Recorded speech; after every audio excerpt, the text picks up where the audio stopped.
Good morning all. ഞാൻ Ramakrishnan TB, SEBI registered research അനലിസ്റ്റാണ്. ഈ ഓഡിയോ കേട്ടതിന് ശേഷം ഡിസ്ക്ലെയിമർ കൂടി വായിച്ചു നോക്കണമെന്ന് താല്പര്യപ്പെടുന്നു. ഇന്ന് നമ്മൾ എക്സ്പെക്റ്റ് ചെയ്യുന്നത് ബെറ്റർ ഓപ്പണിങ്ങും ബെറ്റർ സെൻറ്റിമെൻറ്റും തന്നെയാണ്. ഇൻ ബിറ്റ്വീൻ വൊളാറ്റിലിറ്റി ഒക്കെ വന്നേക്കാം. അതേസമയം ഇന്ന് ഏഷ്യൻ മാർക്കറ്റുകളുടെ സിറ്റുവേഷൻ നോക്കുകയാണെങ്കിൽ ജാപ്പനീസ് മാർക്കറ്റിന് ഇന്ന് അവധിയാണ്. മറ്റെല്ലാ മാർക്കറ്റുകളും മോർണിംഗിൽ ബെറ്റർ ആയിട്ടാണ് ട്രേഡ് ചെയ്യുന്നത്. ഇന്നലെ ഗ്ലോബലി മാർക്കറ്റുകളുടെ സിറ്റുവേഷൻ നോക്കുകയാണെങ്കിൽ അമേരിക്കയിലെ ഡൗ ജോൺസ് ഇൻഡെക്സ് ഇന്നലെ വീണ്ടും പുതിയ റെക്കോർഡ് ഹൈ ഹിറ്റ് ചെയ്തിരുന്നു. റെക്കോർഡ് ഹൈറ്റ് ചെയ്തതിന് ശേഷം റെക്കോർഡിൽ തന്നെയാണ് ക്ലോസ് ചെയ്തിരിക്കുന്നത്. മറ്റ് ഇൻഡെക്സുകളെല്ലാം തന്നെ സ്ലൈറ്റ്ലി വീക്കാണ്. ഒപ്പം മജോറിറ്റി ടെക്നോളജി സ്റ്റോക്കുകളും സ്ലൈറ്റ്ലി വീക്കായിട്ടാണ് ഇന്നലെ ക്ലോസ് ചെയ്തിരിക്കുന്നത്. അമേരിക്കയിൽ ഇന്നലെ വെൽത്ത് മാനേജ്മെൻറ്റ് കമ്പനികളുടെ സ്റ്റോക്കുകളിൽ നല്ല സെൽ ഓഫ് ആണ് കണ്ടത്. മിനിഞ്ഞാന്ന് ഇൻഷുറൻസ് ബ്രോക്കിംഗ് കമ്പനികളുടെ സ്റ്റോക്കുകളിൽ നല്ല സെൽ ഓഫ് കണ്ടിരുന്നു. ആന്ത്രോപിക് എയുടെ ക്ലോഡ് കോവർക്ക് ടൂള് ഇത്തരത്തിലുള്ള കമ്പനികളെയൊക്കെ നെഗറ്റീവ്ലി ഇമ്പാക്റ്റ് ചെയ്യും എന്നുള്ള റിപ്പോർട്ടിൻ്റെ ഒരു ഭീതിയിലാണ് ഇത്തരത്തിലുള്ള സ്റ്റോക്കുകളിലൊക്കെ സെൽ ഓഫ് കാണുന്നത്. ഈ രംഗത്തുള്ള ഇന്ത്യയിൽ ലിസ്റ്റഡ് ആയിട്ടുള്ള കമ്പനികളുടെ സ്റ്റോക്കിലും ഒരു പക്ഷേ ഇന്നൊരു വീക്ക്നെസ് കാണാനുള്ള സാധ്യതകളുണ്ട്. ഒപ്പം മറ്റ് ന്യൂസ് ഫ്ലോസ് അമേരിക്കയിൽ പൊതുവെ നോക്കുകയാണെങ്കിൽ റീറ്റെയിൽ ലോൺ ഡെലിൻക്വസീസ് അമേരിക്കയിൽ 10-year ഹൈയിലെത്തിയിരിക്കുകയാണ്. ക്രെഡിറ്റ് കാർഡ് ലോൺ ഡെലിൻക്വസീസും 10-year ഹൈയിലെത്തിയിരിക്കുകയാണ്. ഇത് സൂചിപ്പിക്കുന്നത് അമേരിക്കക്കാർ ധാരാളം ലോണും അതുപോലെ തന്നെ ക്രെഡിറ്റ് ഫെസിലിറ്റി ഒക്കെ അവൈൽ ചെയ്തുകൊണ്ട് സ്പെൻഡിങ് കൂട്ടിക്കൊണ്ടിരിക്കുകയാണ്. അതേസമയം തിരിച്ചടവ് ബുദ്ധിമുട്ടായിക്കൊണ്ടിരിക്കുന്നു എന്നുള്ളൊരു ഇൻഡിക്കേഷനാണ്. ഇതൊരു ജനറൽ ന്യൂസാണ്, നിങ്ങളുടെ അറിവിലേക്കായിട്ട് തന്നിട്ടുള്ളൊരു ന്യൂസ് മാത്രമാണ്. ഇന്നലെ യൂറോപ്യൻ മാർക്കറ്റുകളുടെ സിറ്റുവേഷൻ നോക്കുകയാണെങ്കിൽ ഒരു മിക്സഡ് ക്ലോസിംഗ് ആയിരുന്നു. ജർമ്മൻ ഇൻഡെക്സ് ഡാക്സ് അതുപോലെ തന്നെ FTSE UK ഇൻഡെക്സ് ആണ്. ഈ രണ്ട് ഇൻഡെക്സുകളും സ്ലൈറ്റ്ലി വീക്കായിട്ടാണ് ക്ലോസ് ചെയ്തിരിക്കുന്നത്. അതേസമയം CAC 40 ഫ്രാൻസ് ഇൻഡെക്സ് ആണ് സ്ലൈറ്റ്ലി ബെറ്റർ ആയിട്ടാണ് ഇന്നലെ ക്ലോസ് ചെയ്തിരിക്കുന്നത്. ഏഷ്യയിലത്തെ സിറ്റുവേഷൻ നോക്കുകയാണെങ്കിൽ ഇന്നലെ ജാപ്പനീസ് ഇൻഡെക്സുകളെല്ലാം തന്നെ പുതിയ റെക്കോർഡ് ഹൈ ഹിറ്റ് ചെയ്ത് റെക്കോർഡ് ഹൈയിലാണ് ക്ലോസ് ചെയ്തിരുന്നത്. അതോടൊപ്പം തന്നെ മറ്റെല്ലാ ഇൻഡെക്സുകളും ഇന്നലെ ബെറ്റർ ആയിട്ടാണ് ക്ലോസ് ചെയ്തിരുന്നത്. കമോഡിറ്റികളുടെ കാര്യം നോക്കുകയാണെങ്കിൽ വീണ്ടും നല്ല രീതിയിലുള്ള വൊളാറ്റിലിറ്റി ഒക്കെ ഇന്നലെ കണ്ടിരുന്നു. പക്ഷേ ഇന്നലെ ക്ലോസ് ചെയ്തിരുന്ന $5025.2 പെർ ഔൺസിനാണ്. സ്പോട്ട് ഗോൾഡ് ഇന്ന് മോർണിംഗിൽ ഗോൾഡ് ബെറ്റർ ആയിട്ടാണ് ട്രേഡ് ചെയ്യുന്നത്. $5045 പെർ ഔൺസിനാണ് ട്രേഡ് ചെയ്യുന്നത്. അതേസമയം സിൽവറിൻ്റെ കാര്യം നോക്കുകയാണെങ്കിൽ സിൽവർ ഇന്നലെ ക്ലോസ് ചെയ്തിരുന്നത് $80.73 പെർ ഔൺസിനായിരുന്നു. സ്പോട്ട് സിൽവർ ഇന്ന് മോർണിംഗിൽ ബെറ്റർ ആയിട്ടാണ് ട്രേഡ് ചെയ്യുന്നത്. $82.1 പെർ ഔൺസിനാണ്. സിൽവർ ഇൻസ്റ്റിറ്റ്യൂട്ടിൻ്റെ ഡാറ്റ പുറത്തു വന്നിട്ടുണ്ട്. ഈ വർഷവും സിൽവർ ഡെഫിസിറ്റ് ആണ്, അതായത് ഡിമാൻഡ് കൂടുതലാണ്, സപ്ലൈ കുറവാണ്. ഈ വർഷം സോളാർ രംഗത്ത് നിന്നുള്ള ഡിമാൻഡ് കുറയുമെന്നാണ് സിൽവർ ഇൻസ്റ്റിറ്റ്യൂട്ട് പറഞ്ഞിരിക്കുന്നത്. അതോടൊപ്പം തന്നെ ടോട്ടൽ ഡിമാൻഡ് 2% കുറയുമെന്നാണ് പറയുന്നത്. അതേസമയം ഇൻവെസ്റ്റ്മെൻറ്റ് ഡിമാൻഡ് മറ്റ് രംഗങ്ങളിൽ നിന്ന് ഡിമാൻഡൊക്കെ ഒരുപക്ഷെ കൂടിയേക്കാം എന്നുള്ള ഒരു സ്റ്റേറ്റ്മെൻറ്റാണ് സിൽവർ ഇൻസ്റ്റിറ്റ്യൂട്ട് പുറത്തു വിട്ടിരിക്കുന്നത്. സിൽവറിനെ സംബന്ധിച്ച് നോക്കുകയാണെങ്കിൽ കോഷ്യസ്ലി ഒപ്റ്റിമിസ്റ്റിക് ആയിട്ടൊരു വ്യൂ ആണ്. അതേസമയം നല്ല വൊളാറ്റിലിറ്റി കാണാനുള്ള സാധ്യതകളുണ്ട്. ഇന്നലെ മറ്റ് കമോഡിറ്റികളുടെ കാര്യം നോക്കുകയാണെങ്കിൽ മറ്റെല്ലാ കമോഡിറ്റികളും ഇന്നലെ ഓൾമോസ്റ്റ് ഫ്ലാറ്റ് ക്ലോസിംഗ് ആണ്. ഇന്ന് മോർണിംഗിലും ആ ലെവലിൽ തന്നെയാണ് ട്രേഡ് ചെയ്യുന്നത്. അതേസമയം Brent crude oil slightly better ആയിട്ടാണ് ട്രേഡ് ചെയ്യുന്നത്. $69.25 പെർ ബാരലിനാണ് ഇന്ന് മോർണിംഗിൽ ട്രേഡ് ചെയ്യുന്നത്. ഒപ്പം ഇന്ത്യൻ റുപ്പി ഇന്നലെ സ്ലൈറ്റ്ലി വീക്കായിട്ടാണ് $US നെഗൻസ്റ്റ് ആയിട്ട് ക്ലോസ് ചെയ്തിരിക്കുന്നത്. 90.5773 പെർ ഡോളറിനാണ് ഇന്നലെ ഇന്ത്യൻ റുപ്പി ക്ലോസ് ചെയ്തിരിക്കുന്നത്. ഇനി നമ്മളെ സംബന്ധിച്ച് പൊതുവെയുള്ള ന്യൂസ് ഫ്ലോസ് നോക്കുകയാണെങ്കിൽ NCDEX അതുപോലെ തന്നെ മെട്രോപൊളിറ്റൻ സ്റ്റോക്ക് എക്സ്ചേഞ്ച് ലിമിറ്റഡ്, ഈ രണ്ട് എക്സ്ചേഞ്ചുകളും കഴിഞ്ഞ കുറേ ആഴ്ചകളായിട്ട് ന്യൂസിൽ ഉണ്ടായിരുന്ന എക്സ്ചേഞ്ചുകളാണ്. ഡെറിവേറ്റീവ് ട്രേഡിംഗ് ആരംഭിക്കുന്നു, ഇക്വിറ്റി ട്രേഡിംഗ് ആരംഭിക്കുന്നു, ഇക്വിറ്റി ഡെറിവേറ്റീവ് ട്രേഡിംഗ് ആരംഭിക്കുന്നു എന്ന തരത്തിലുള്ള റിപ്പോർട്ടുകളൊക്കെ ഉണ്ടായിരുന്നു. റീസെൻ്റ് ആയിട്ടുള്ള റിപ്പോർട്ട് സൂചിപ്പിക്കുന്നത് റെഗുലേറ്റർ ഇമ്മീഡിയറ്റ് ആയിട്ട് ഡെറിവേറ്റീവ് ട്രേഡിംഗ് അലവിയില്ല ഈ എക്സ്ചേഞ്ചുകളിൽ നിന്ന്, പ്രത്യേകിച്ച് ഇക്വിറ്റി ഡെറിവേറ്റീവ് ട്രേഡിംഗ് അലവിയില്ല എന്നുള്ള റിപ്പോർട്ടുകളാണ്. NCDEXൽ ഓൾറെഡി അഗ്രി കമ്മോഡിറ്റി ഡെറിവേറ്റീവ്സ് ഉണ്ട്. അതേസമയം മെട്രോപൊളിറ്റൻ സ്റ്റോക്ക് എക്സ്ചേഞ്ച് ലിമിറ്റഡിൽ കറൻസി ഡെറിവേറ്റീവ്സ് ഉണ്ട്. ഈ രണ്ട് എക്സ്ചേഞ്ചുകളോടും ക്യാഷ് സെഗ്മെൻറ്റ് ഡെവലപ്പ് ചെയ്തതിന് ശേഷം ഡെറിവേറ്റീവ് സെഗ്മെൻറ്റിലേക്ക് അപ്ലൈ ചെയ്യാമെന്ന തരത്തിലുള്ള റിപ്പോർട്ടുകളാണ് ന്യൂസ് റിപ്പോർട്ടുകൾ സൂചിപ്പിക്കുന്നത്. തീർച്ചയായിട്ടും ഇത് ഗ്രേ മാർക്കറ്റിൽ ഒരു പക്ഷേ ഈ സ്റ്റോക്കുകളുടെ പ്രൈസ് താഴാനുള്ള ഒരു കാരണമായേക്കാം. ഇന്നലെ പുറത്തു വന്നിട്ടുള്ള Q3 റിസൾട്ടുകൾ നോക്കുകയാണെങ്കിൽ ടൈറ്റൻ, അതുപോലെ തന്നെ Apollo hospital, Amber Enterprises, Grasim, PN Gadgil jewellers, Jubilant food, Mac Power, CNC, Dilip Buildcon, ഈ കമ്പനികളൊക്കെ ബെറ്റർ ദാൻ എക്സ്പെക്റ്റേഷൻസ് ആണ് റിസൾട്ടുകൾ പുറത്തു വിട്ടിരിക്കുന്നത്. Q3 റിസൾട്ടുകൾ ഇന്നലെ മാർക്കറ്റ് അവേഴ്സിൽ പുറത്തു വന്നിട്ടുള്ള റിസൾട്ടിൻ്റെ ഇമ്പാക്റ്റ് ഇന്നലെ തന്നെ ഈ സ്റ്റോക്കുകളിലൊക്കെ കണ്ടിട്ടുണ്ടായിരിക്കും. മാർക്കറ്റ് അവേഴ്സിന് ശേഷം പുറത്തു വന്നിട്ടുള്ള റിസൾട്ടിൻ്റെ ഇമ്പാക്റ്റ് ഇന്നൊരു വർഷം വാർണിംഗിൽ ഈ സ്റ്റോക്കുകളിലൊക്കെ കാണാനുള്ള സാധ്യതകളുണ്ട്. MSCI ഗ്ലോബൽ സ്റ്റാൻഡേർഡ് ഇൻഡെക്സ് ഇന്നാണ് റീസ്ട്രക്ചർ ചെയ്യുന്നത്. ഇന്നാണ് അവരുടെ അനൗൺസ്മെൻറ്റ് വരാൻ പോകുന്നത്.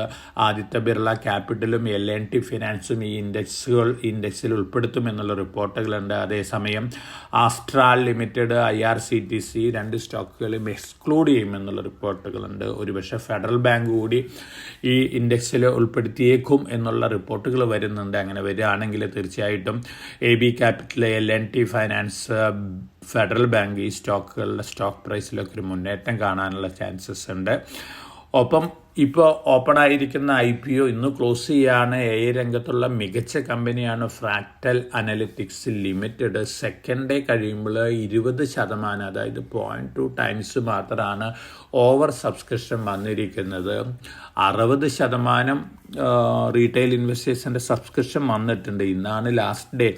ഇന്ന് ഫുള്ളി ഓവർ സബ്സ്ക്രിപ്ഷൻ വന്നില്ലെങ്കിൽ തീർച്ചയായിട്ടും ഒരു ഫെയിലിയർ ആയിട്ട് മാറിയേക്കാം. ഗ്രേ മാർക്കറ്റ് പ്രീമിയം ഒക്കെ വളരെ താഴ്ന്നിട്ടുണ്ട്. ഫണ്ടമെൻ്റൽ പോയിന്റ് ഓഫ് വ്യൂ നോക്കുകയാണെങ്കിൽ ഹൈ PEയിലാണ് IPO വന്നിരിക്കുന്നത്. അതൊരു നെഗറ്റീവ് ഉണ്ട്. അതേസമയം AI രംഗത്ത് വളരെ പ്രോമിസിങ് ആയിട്ടുള്ളൊരു കമ്പനിയാണ്. പക്ഷേ റീസെൻ്റായിട്ട് ആന്ത്രോപിക് AIയുടെ പുതിയ ടൂള് ക്ലോഡ് കോവർക്ക് വന്നതിന് ശേഷം ഗ്ലോബലി ഇത്തരത്തിലുള്ള സ്റ്റോക്കുകളുടെ പ്രൈസിലൊക്കെ വലിയ ഇടിവ് വന്നിട്ടുണ്ട്. അതിൻ്റെ ഒരു കാഷ്വാലിറ്റി ആയിട്ട് ഒരു പക്ഷേ ഫ്രാക്ടൽ അനലിറ്റിക്സ് IPO മാറാനുള്ള സാധ്യതകളുണ്ട്. ഈ IPOയിൽ വളരെ ഹൈ റിസ്ക് എടുത്ത് അപ്ലൈ ചെയ്യുന്ന ലോങ് ടൈം ഇൻവെസ്റ്റേഴ്സിന് അപ്ലൈ ആവുന്നതാണ്. IPOയിൽ കൂടെ ലിസ്റ്റിങ്ങിന് ശേഷം മാർക്കറ്റ് പ്രൈസ് നമുക്ക് അറിഞ്ഞതിന് ശേഷം ഒരു വ്യക്തമായിട്ടുള്ള ഇൻവെസ്റ്റ്മെൻറ്റ് ഡിസിഷൻ എടുക്കുന്നതായിരിക്കും നല്ലത്.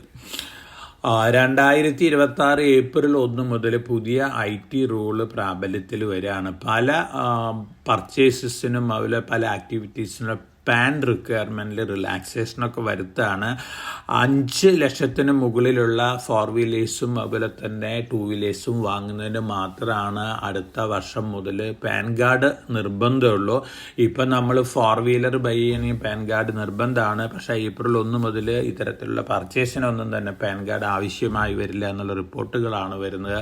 തീർച്ചയായിട്ടും 2 വീലർ കമ്പനികളെ സംബന്ധിച്ചും 4 വീലർ കമ്പനികളെ സംബന്ധിച്ചും പോസിറ്റീവാണ്. കാരണം ക്യാഷ് പർച്ചേസ് നടത്താവുന്ന അല്ലെങ്കിൽ പാൻ റിക്വയർമെൻറ്റ് ആവശ്യമില്ലാത്ത ഒരു ഘട്ടത്തിലേക്കാണ് വരുന്നത്. അതോടൊപ്പം തന്നെ ക്യാഷ് ഡെപ്പോസിറ്റ് ബാങ്കുകളിൽ ഇപ്പോൾ 50,000 രൂപ ഡെപ്പോസിറ്റ് ചെയ്ത് കഴിഞ്ഞാൽ പെർ ഡേ ഡെപ്പോസിറ്റ് ചെയ്ത് കഴിഞ്ഞാൽ പാൻ നിർബന്ധമാണ്. അടുത്ത വർഷം മുതൽ ഒരു വർഷം 10 ലക്ഷം രൂപ ക്യാഷ് ഡെപ്പോസിറ്റ് ചെയ്യാം ഒരു ഇൻഡിവിജ്വലിന്. പാൻ നിർബന്ധമല്ല എന്നുള്ള ഒരു സജഷനാണ് ഇൻകം ടാക്സ് റൂളിലുള്ളത് എന്നുള്ള റിപ്പോർട്ടുകളാണ്.